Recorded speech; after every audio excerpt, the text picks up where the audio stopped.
Try பண்ணுவோம். Parotta beef கறி சாஃப்டாக இருக்குது. பீஃப் நல்லா வந்திருக்கு. ஸ்பைஸியாக இருக்குது கறி.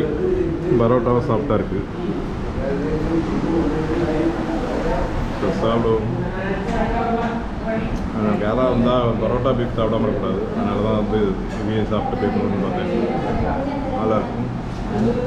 அந்த ரயில்வே ஸ்டேஷன் பக்கத்தில் இருக்குது இலை ரெஸ்டாரண்ட். ட்ரை பண்ணி பார்ப்போம். வெறும் பீஃப் கறி மட்டும் வச்சா நல்லா இருக்காது. பீஃப் ஃப்ரையும் ஒன்று டேஸ்ட் பண்ணோம் அப்படின்னு சொல்லிட்டு டேஸ்ட் பண்ணேன். பீஃப் ஃப்ரை நல்லா தான் இருக்குது. ஆனால் இங்கே உள்ள பீஃப் ஃப்ரை வந்து வித்தியாசமாக இருக்கும். அதனால தான் இங்கே ட்ரை பண்ணணும்.